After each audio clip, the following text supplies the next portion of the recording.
দীপা বড় বড় তত্ত্ববিদ তত্ত্বজ্ঞের অনেক শিষ্য ছিলেন, কিন্তু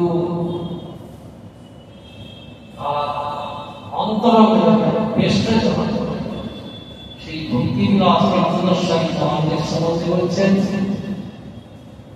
যে কুঞ্জ বিহারী আনন্দে ভজন করলে তোমাদের পরিমাণ পাবে।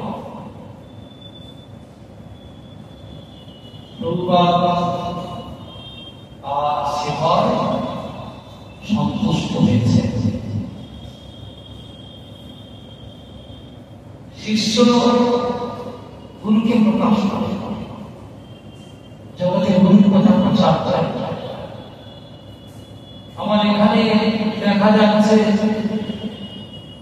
প্রভুপাদ তার অন্তরঙ্গ ভক্তিমূলক গোস্বামী মহারাজের কথা প্রকাশ করেছে।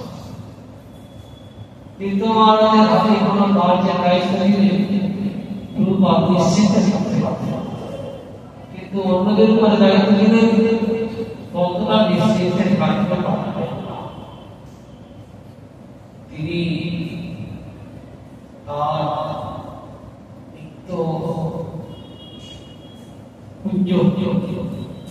অর্থাৎ প্রভুপাদ আকর মশরা মায়াপুর শ্রী চৈতন্য মঠ স্থাপন করেছেন, যেটা অভিনব শ্রেষ্ঠ স্থান। মহাপ্রভুর কথা আনন্দ ভগবান প্রদেশন সময়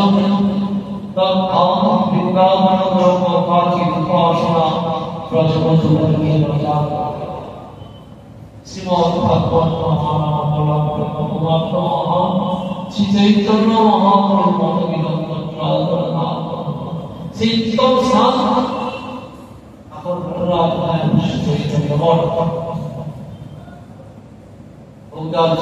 মহাপ্রভু ভক্তকে নিয়ে অবস্থান করছেন।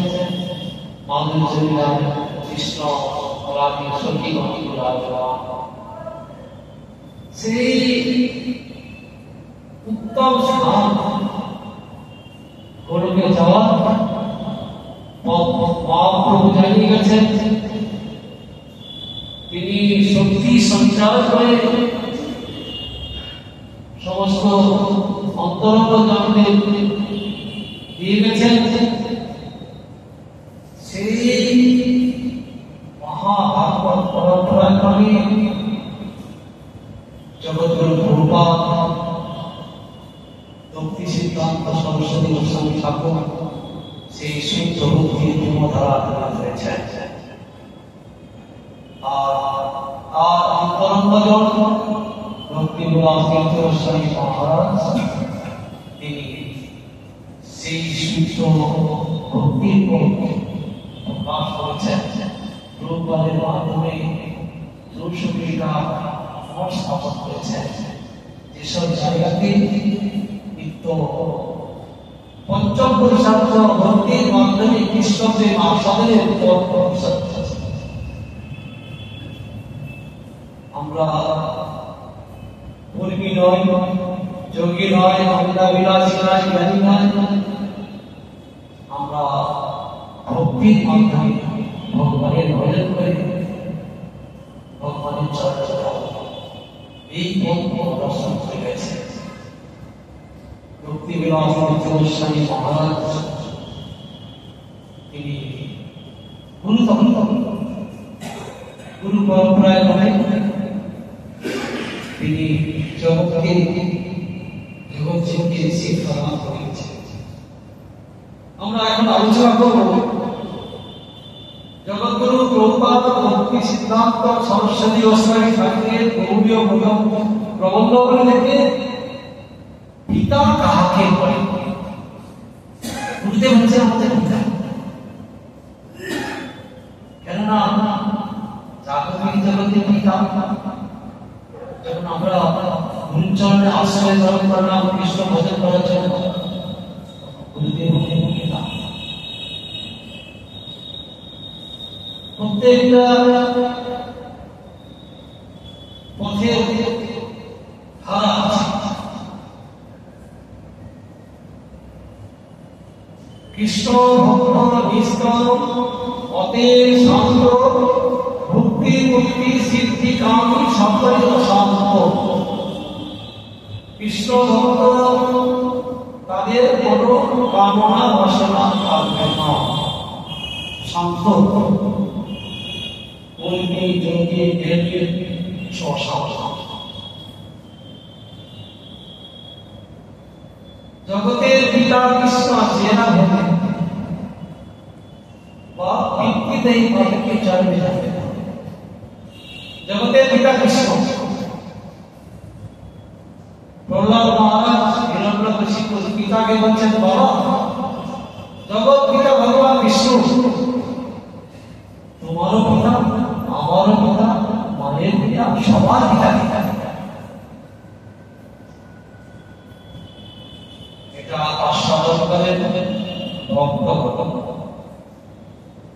অভক্ত অশ্বশক্তির ব্যক্তিগণ বিরোধিতা মানে তারা নিজেদের ভোজন কালকা করার জন্য ব্যস্ত। ভারতীয় অধিবাসীগণের মধ্যে ব্যক্তি বিশেষের পরিচয়ে পিতার নাম ও জাতি নির্দেশ করিতে হয়। ভারতীয় অধিবাসীদের রেশন কার্ড চাই, যাবতীয় জায়গায় মিলিত হলে পিতার নাম কি, গাঁও, আধার, কোন জেলা, সমস্ত কিছু নির্দিষ্ট করে বলতে হয়।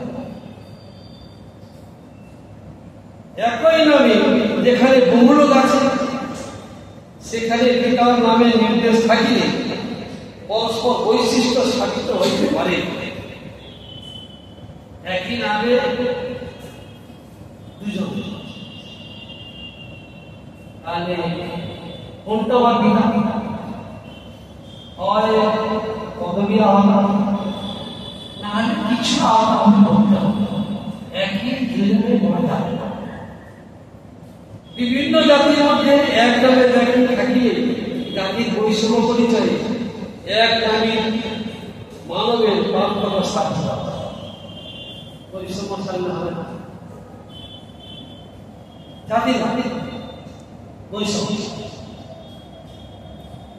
এবারে বলছেন জন্ম ত্রিবিধ, আমাদের জন্ম তিন প্রকার।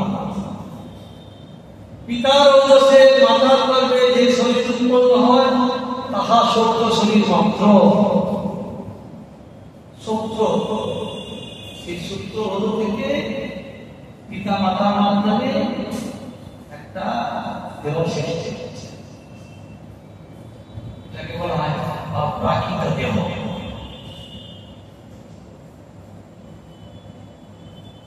যদি বা দেখা যায় যে দেহটা প্রাকৃত আর ভিতরে দেহি, আত্মাটা অপ্রাকৃত, ভগবানের ক্ষুদ্র অংশ। পিতা হচ্ছেন মমই অংশ জীবন জীব সনাতন মন ষষ্ঠানি বৈজ্ঞানিক স্থানিক শক্তি। তাহলে আমার বিভিন্ন অংশ জীবাত্মা, তাহলে সেই জীবাত্মা দেহের মধ্যে আছে,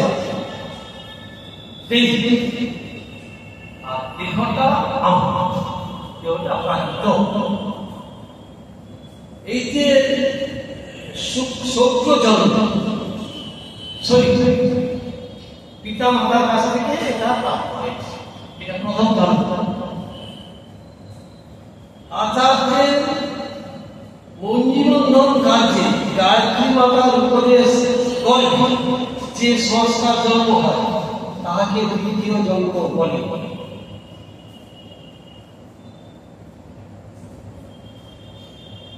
মানে জাগতিক জগতে জন্মগ্রহণ করে যে কার্য মানুষ জীবিকা নির্বাহের জন্য যে সকল কার্য করেন, গুরুকরণ করেন, অর্থাৎ বেঁচে থাকার জন্য শিক্ষা গ্রহণ করছি, শিক্ষা তার মাধ্যমে শিক্ষা একটা ব্যবসা বাণিজ্যের কাজে অগ্রসর হচ্ছি, তার জন্য একটা এগুলো দেখি এই জগতে বেঁচে থাকার জন্য যেটুকু আমার প্রয়োজন কি করে সেটা আসবে তার জন্য এই জন্য বলছে আচার্যের মঞ্জিবন্ধন কার্যে গায়ত্রী মাতা উপদেশ করে যে সংস্কৃতে জন্ম হয় তাকে দ্বিতীয় জন্ম বলে। ভারতীয় বিজন্মগণ এক জন্ম পরিচিত অসংস্কৃত সূত্র হইতে পৃথক জন্ম লাভ করেন। বীজ যখন গুরুপাত্মে মন্ত্ররূপিণী মাতার গর্ভে অধীত বেদ হইয়া চাকরির জন্ম লাভ করেন, তখন তাহার দ্বিতীয় জন্ম হয়। বীজ যখন আগে ব্রাহ্মণ শাস্ত্রে ঘটনা আছে, জন্ম যায় কিছু যখন মায়ের গর্ভে জন্ম করেন তখন সবাই সঙ্গী, তারপরে ব্রাহ্মণ ঘরে তখন গায়ত্রী মন্ত্র একটা আছে সেটা করে প্রবেশ করে দিয়েছেন, তখন বীজত্ব প্রাপ্ত তাকে বলা বীজ। তবে এটা দ্বিতীয় এই বীজ যখন গুরুপাত্রে মন্ত্ররূপিণী মাতার গর্ভে অধীত বেদ হইয়া চাকরির জন্ম লাভ করে,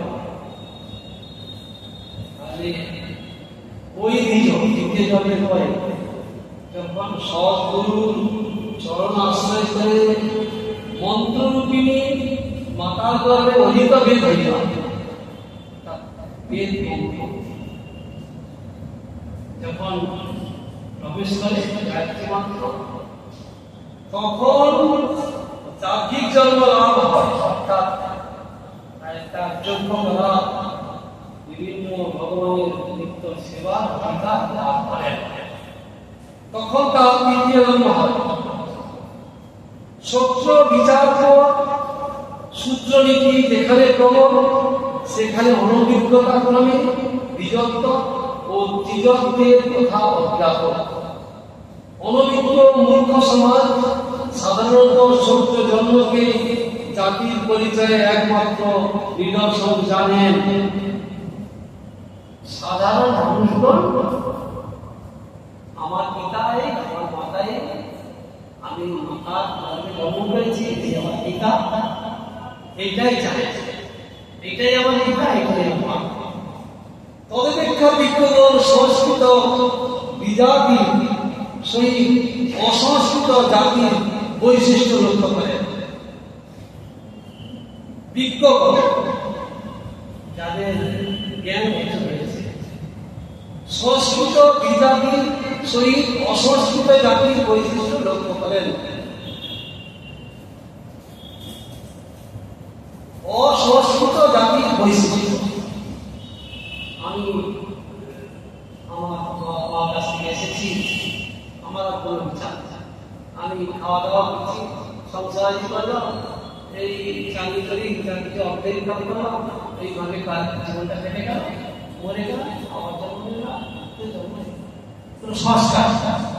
কিন্তু বিজ্ঞগণ যেখানে সংস্কার হয়েছে সেটাকে উত্তম বলে গ্রহণ করেন।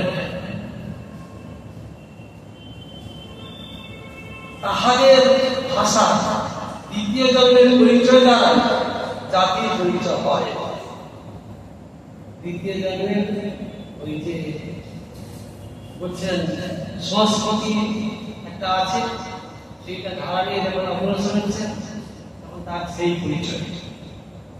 আর পরমার্থযোগ্যে জাতিগণ মঠের পরিচয় তৃতীয় জন্ম লাভ করেন।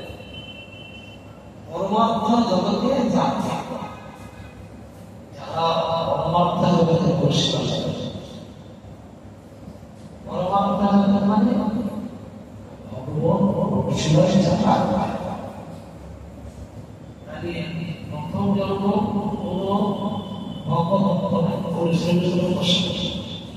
দ্বিতীয় জন্ম তারা দেবদেবী বিভিন্ন উপাসনা করে।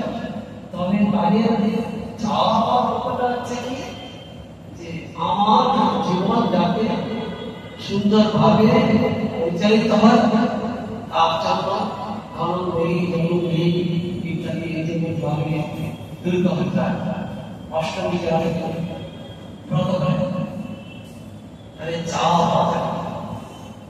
মা এইখানে এগুলো দ্বিতীয় ক্ষেত্রে। আর তৃতীয় জন্য যেখানে আছে ভগবান কৃষ্ণ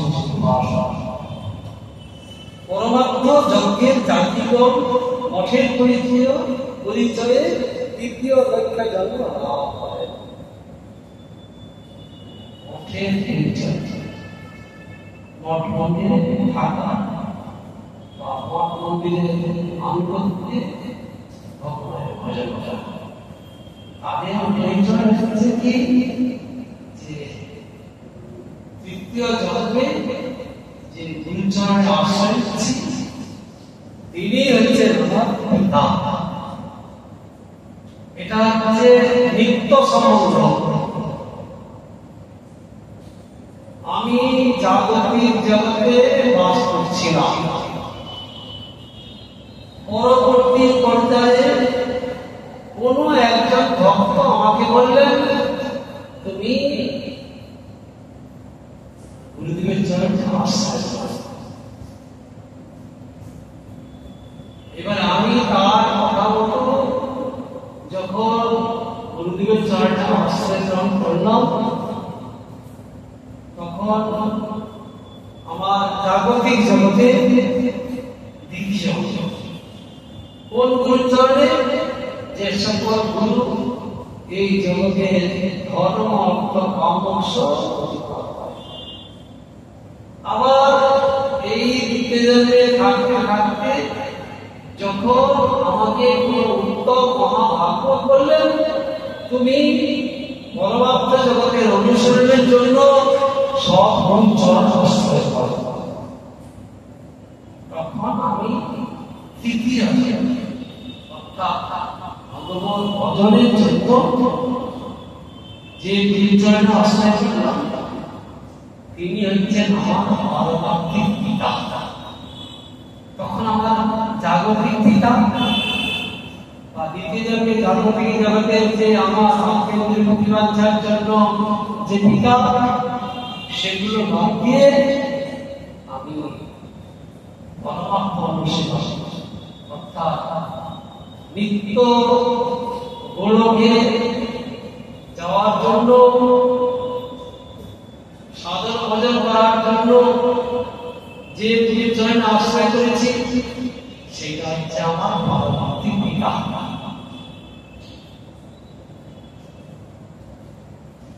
বিজাতি যেরূপ আপনাকে শুদ্ধ অভিমান করেন না, দীক্ষিত ভাগবত তদ্রূপ আপনাকে ব্রাহ্মণ বলিয়া অভিমান করেন না।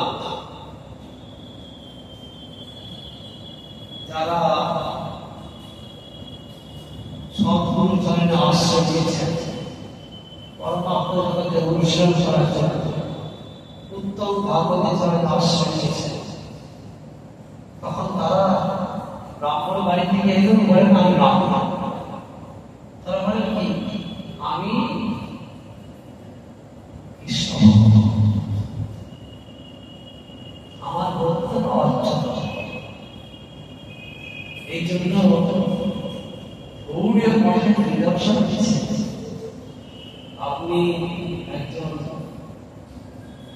শূদ্র বাড়ি থেকে এলেন, কেউ ব্রাহ্মণ বাড়ি থেকে এসেছেন, কেউ ক্ষত্রিয় বাড়ি থেকে এসেছেন, যখনই গুরুর চরণে আশ্রয় গ্রহণ করলেন তখন আমি শূদ্র নয়, ক্ষত্রিয় নয়, ব্রাহ্মণ নয়, আমি ভগবানের নিত্য দাস।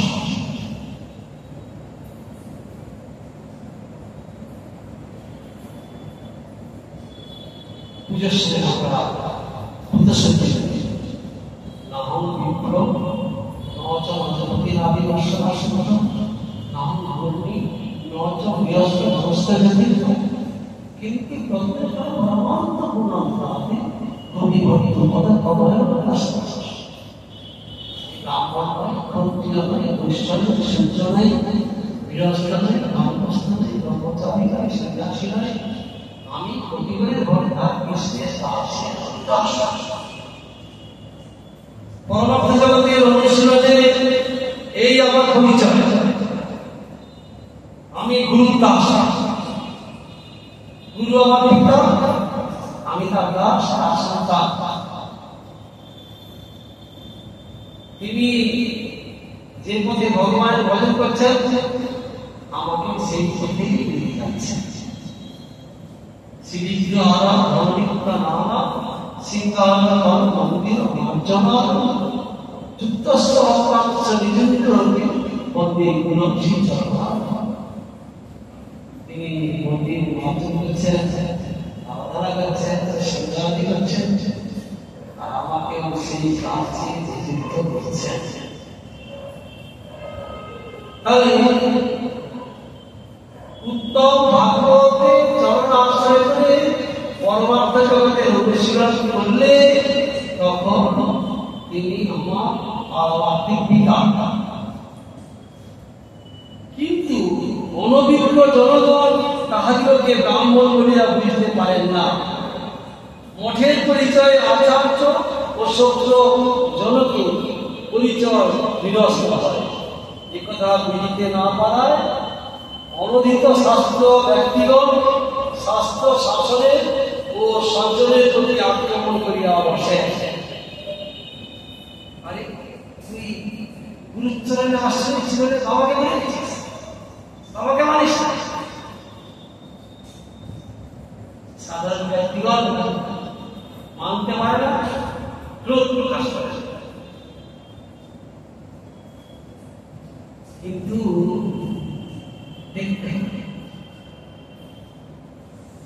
যিনি কৃষ্ণ সেবা করেন আর আমাকে সেই সেবা নিযুক্ত করেন তিনি আবার শত্রুজনকেও তিনি আমার পিতা হতে পারেন যদি তিনি কৃষ্ণ পূজা করেন আর আমাকে সেই কাজে নিযুক্ত করেন। কেননা রঘুনাথ ভট্টগোস্বামী তার বাবা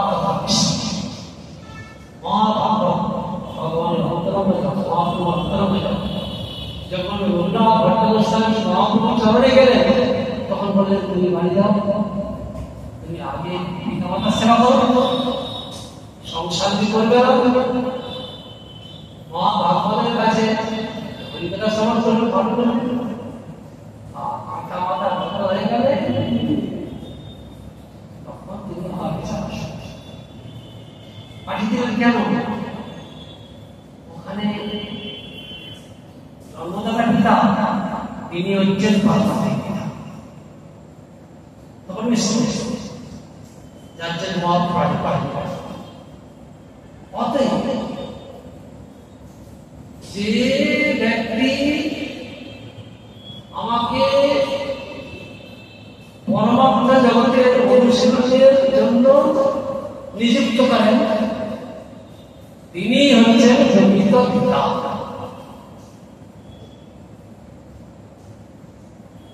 আর সাধারণ মানবগণ বুঝতে না পেরে বিভিন্ন রকম কটূক্তি করেন, আক্রমণ করে আসে। যেরূপ কলিকাতা বিশ্ববিদ্যালয়ের উপাধিকারী তৎপূর্বেই যে বিএ উপাধি লাভ করিয়াছেন ইহা পরিজ্ঞাত বিষয়, তদ্রূপ মঠে গুরু কর্মাশ্রিত পাদপদ্মাশ্রিত জনগণ সত্যজন্ম অথবা মঞ্জীবন্ধকারী বৃত্তিদের পরিচয় না জানিয়া শ্রী গুরু পিতার পরিচয়ে পরিচিত হন। কি কথা বলছেন? আমি প্রথম শ্রেণীতে পড়েছি, দ্বিতীয় শ্রেণীতে পড়েছি, তৃতীয় শ্রেণীতে পড়েছি, এই করে করে আমি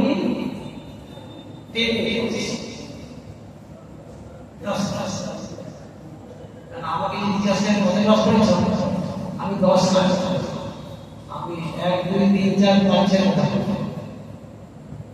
সেইরূপ ভাবে আমার 17 জন্ম পিতামাতা আছেন। তারপরে আমার দ্বিতীয় জন্ম এই জগতের জন্য মন জীবনকারী যে পিতৃজন পরিচয়, যেটা জগতের সমস্ত কিছু আমার কাজের জন্য যে গুরুকর, সেটাও আছে। কিন্তু যখন আমি পরবর্তী জগতে অনুশীলনের সৎগুরুচরণে আশ্রয় নিলাম, তখন আর পূর্বের গুরুদেবের কথা বললাম না। ইনি আমার অর্থাৎ পরিচয়টা সেই সৎগুরু যিনি, তার কথাই আমাকে বলতে হবে।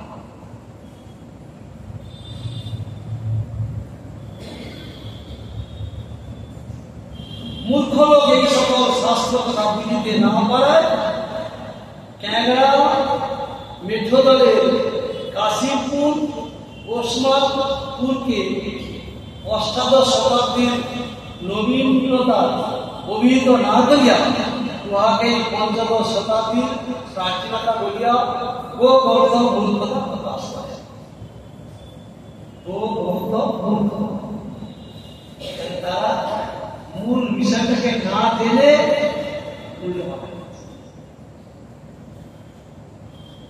মহাপ্রভু উত্তম পথ দেখাচ্ছেন। কবিনয় আন্দোলন থেকে বিশ্ববিদ্যালয় রেওয়ালের বাজার তিনি কবি কবি ভাবে ভাষা করছেন। মনে এক পড়ুয়া যাচ্ছেন, মানে কবি কবি বলছেন কৃষ্ণ কৃষ্ণ তাকে ভাবতে এগিয়ে আসছে। সে ছুটে যে সব জানাবেন, তখন লোকে বলছেন বলে ও জগন্নাথ মিশ্রের ছেলে, আমরা কোন মিশ্রের ছেলে, তাহলে ও আমাদের মারতে গেছে। তারা বুঝতে পারে না যে উত্তম ভজনটা কোনটা, কোন পথটা শ্রেষ্ঠ। মহাপ্রভু বললেন আমি কম দেওয়ার করার জন্য এসেছিলাম, লোকে কম পাবে ওকে সঙ্গে আসতে সবাই আমাকে প্রণাম করবে, তাদের যে পাপ সেগুলো সব খাওয়া।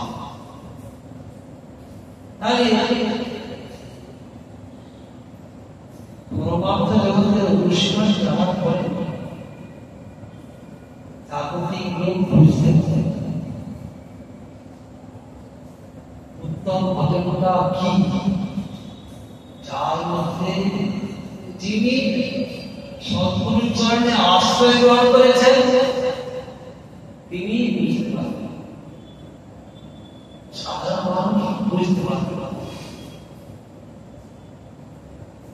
এই জন্য শাস্ত্রে লিখেছেন নিগম কল্পতরু গণিত ফলম শুভম অমৃত ব্রহ্ম সংযুত বিবধু ভাগবত রস মহায় বহু রহ রসিকা। এই পরমার্থ জগতের অনুশীলন ভাগবত তত্ত্ব এগুলো রসি ভক্ত ভক্ত আশ্বাস করতে পারে না, সাধারণ মানুষজন পারে না। যারা সেই মহাভাগবতের চরণে শরণাগত হয়েছেন, সেই মহাভাগবতের কৃপায় তাদের হৃদয়ে বুদ্ধিমান করবেন।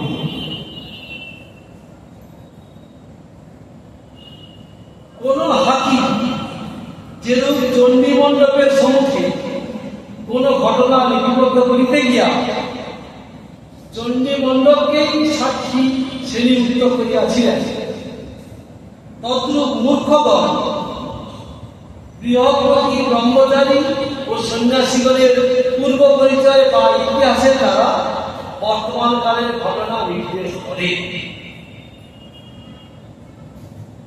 কি বলছেন? মূর্খগণ গৃহপতি ব্রহ্মচারী ও সন্ন্যাসীগণের পূর্ব পরিচয় বা ইতিহাস, যারা মূর্খ জানে না,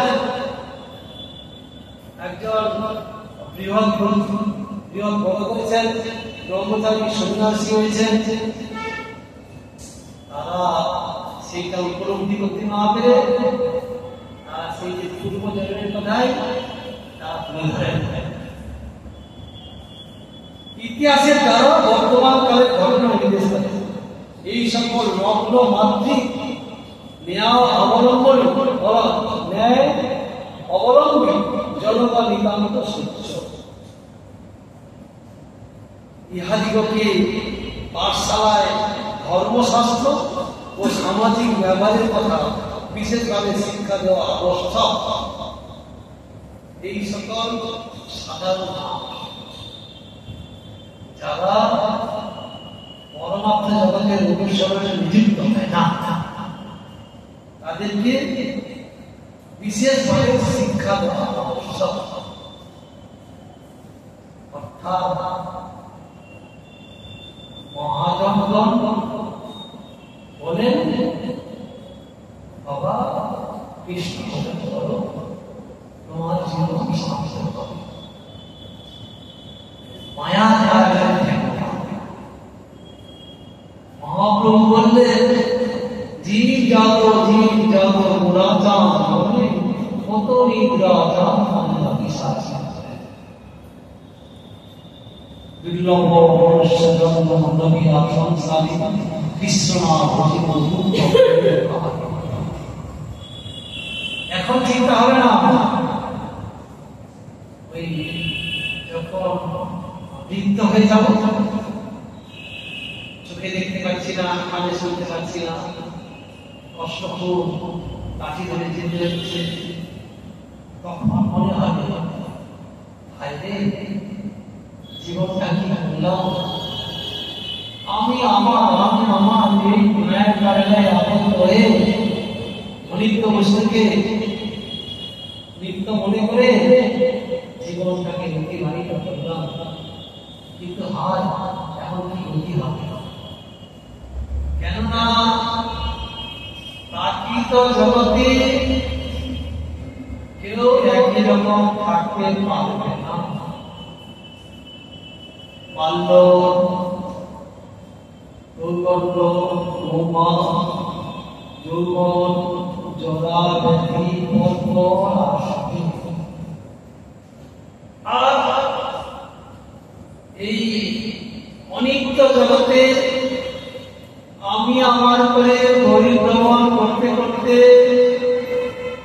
মৃত্যু হবে, জন্ম হবে, মায়ের পাশে কষ্ট, জগতের কষ্ট, চিন্তা ভোগ করতে করতে আবার জন্ম, এইভাবে ঘুরতে থাকবে। মহাজন্ম যার জন্য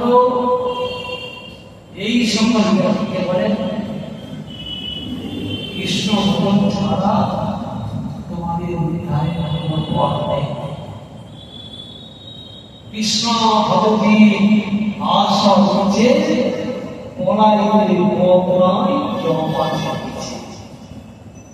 একমাত্র কৃষ্ণ ভগবান যিনি বলেন তারই মুক্তি হবে।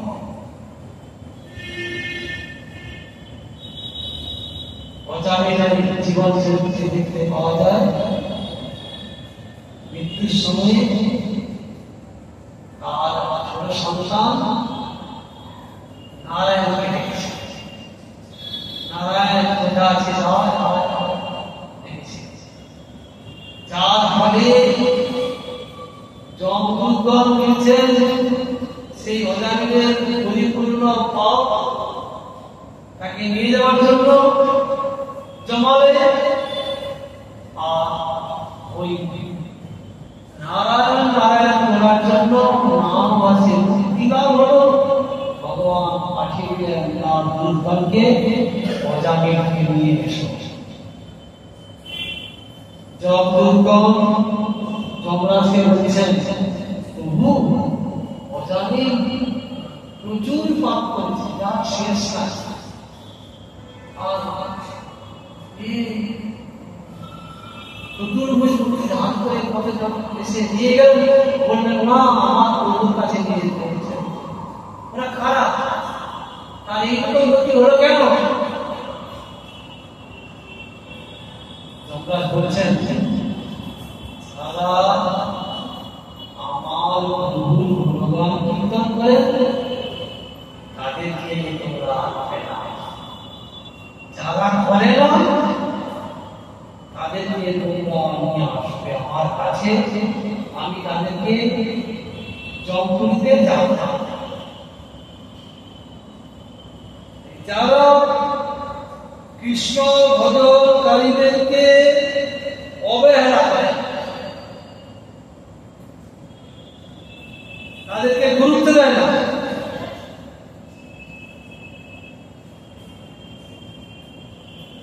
তাদেরকে বিশেষভাবে শিক্ষা দেওয়া আবশ্যক। ইহাদিগকে পাঠশালায় ধর্মশাস্ত্র সামাজিক ব্যবহারের কথা বিশেষভাবে শিক্ষা দেওয়া আবশ্যক। ধর্মশাস্ত্র রাজা বিহারী বন বিহারী কপুর মহাশয় ঔরজাত বর্তমান মহারাজা ধীরাজ বাহাদুরকে যেমন কিছু কাগজপত্রে দলিল দস্তাবেজে কর্পূর মহাশয়ের পরিচয় দিতে হয় না, তদ্রূপ মঠাধিপ গুরু মহাশয়ের শিষ্যগণেরও এই প্রকার পূর্বশব্দ কীর্তিকুলের পরিচয় দিতে হয় না। যারা মঠে বাস করেন, মঠের আদর্শে ভজন করেন, তাদের কীর্তি পরিচয় হচ্ছে গুরু পরিচয়, বিশ্বস্ত নামের পরিচয় দিতে হয় না। আমাকে যদি কেউ জিজ্ঞাসা করেন তোমার পিতার নাম কি, আমি যিনি আমাকে দীক্ষা দান করেছেন তার নাম, আমাদের রেশন কার্ড, আইডেন্টি কার্ড, আধার কার্ড, পাসপোর্ট সবই দীক্ষাদাতার নাম আছে, পরিচয় আছে। আর যারা জাগতিক ব্যক্তি তাদের পরিচয় সত্যজন পিতামাতার পরিচয়। অবশ্য যাহাদের ঐতিহ্য সংগ্রহ করা আবশ্যক সেই সকল পত্রতত্ত্ব ওই সকল দীক্ষা রাখিতে পারেন, কিন্তু ব্যক্তি বিশেষ পূর্বজন্ম বা আশ্রমের দ্বারা পরিচিত হইবার জন্য বাধা করতে গেলে ধর্ম ভাবের প্রতি আক্রমণ ও সত্য বিনাশ করা হয়। মন্ত্র শিষ্য, পালক পুত্র ও পোষ্যপুত্র প্রভৃতি ব্যক্তিগণ পূর্ব সত্য পিতার পরিচয় প্রদান বিষয়ে অনেক স্তরে আপত্তিজনক মনে করেন। মন্ত্র শিষ্য, পালক পুত্র, পোষ্যপুত্র কেউ আমাকে পালন করছে, তারা আমার পিতামাতা নন, আমাকে পোষ্যে কেউ দিয়েছে, তারা আমার পিতামাতা নন। প্রভৃতি ব্যক্তিগণ পূর্ব সত্য পিতার পরিচয় প্রদান বিষয়ে অনেক স্তরে আপত্তিজনক মনে করেন, যেহেতু তিনি আমাকে মন্ত্র দান করেছেন, তিনি আমার পিতামাতা, আমি যার ভাষা করেছি বা সেই পিতামাতা আমি পরিচয় দিচ্ছি। কেউ ডক্টর নিয়েছেন, তার আসল পিতামাতা পরিচয় দিচ্ছেন না।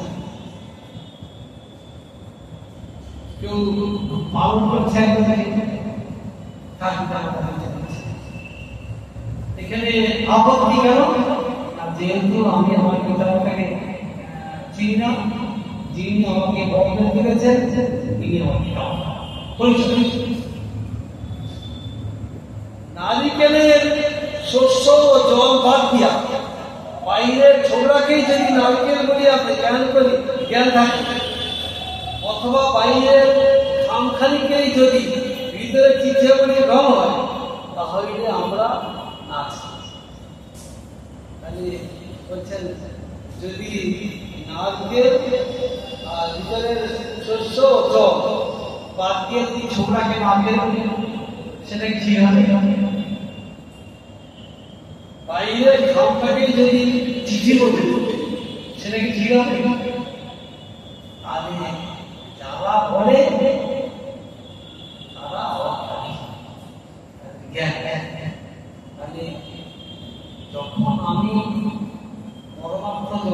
অনুশীলনে নিযুক্ত হচ্ছে, তখন তার চরণে আশ্রয় দিচ্ছে, তিনি আমার সদ্গুরু আর তিনি আমার পিতা। এটা হচ্ছে পারমার্থিক অনুশীলনকারীগণের পরিচয়। যারা পরবর্তী জগতের অনুশীলন করে না, জাগতিক জগৎ থাকে, তাদের সত্য জন্ম এই আমার পিতা মাতা। কিন্তু ভক্তি রাজ্যে যখন এসে যাচ্ছি, তৃতীয় জগৎ তাকে তখন উত্তম বৈষ্ণব যার চরণাশ্রয় করলাম, তিনি আমার পিতা। এইটাই হচ্ছে মহাভাবনের পরিচয়। বাঞ্ছা করবেন